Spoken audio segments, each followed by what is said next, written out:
Johannesburg, South Africa. A city that has not only survived through the COVID-19 pandemic, but a city that is faced with an extreme air pollution crisis too. Due to the gold rush, by 1914, Johannesburg had grown from a small town to a city. Even though South Africa's industries developed later than other countries, coal-to-fuel and chemical factories soon were everywhere. In the late 1950s, South African cities were considered smoky. This was the way they measured pollution during that time, through smoke levels. Sadly, Johannesburg was already one of the most polluted cities during the industrial era.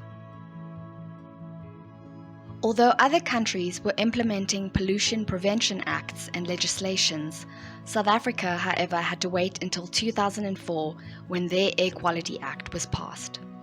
This act was meant to enforce pollution prevention and air quality standards. During the month of June 2022, Johannesburg citizens noted a heavy stench resembling rotten eggs sweeping over the city. This was due to the high levels of sulfur dioxide.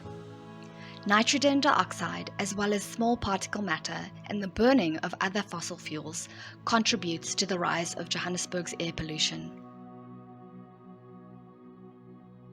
Based on the Air Quality Index, South Africa's fine particle matter has been measured as 1.4 times higher than the World Health Organization guidelines. Even after 15 years, South Africa's air pollution crisis continues to stay unresolved.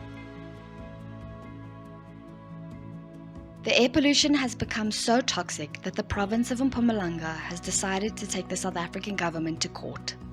Certain environmental organizations argue that everyone has the right to an environment that is not harmful to their health or well-being.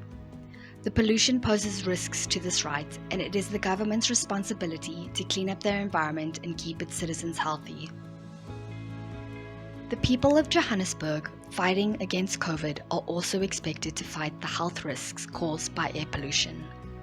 The most vulnerable are infants and children, as well as those who suffer from prior lung disease like asthma, chronic bronchitis, and other cardiovascular diseases. Although it seems the South African government has failed to contain the pollution issue, hope was seen on March 8, 2019, when President Ramaphosa launched the Good Green Deeds campaign. This positive initiative seeks to bring awareness to the environmental crisis, as well as educate and change people's attitudes and behaviors towards waste management.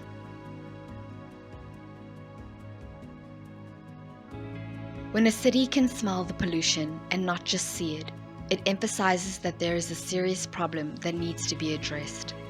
Taking control to reduce Johannesburg's air pollution emissions is long overdue. Hopefully, South Africa can band together to create a clean, green, and safe environment for everyone.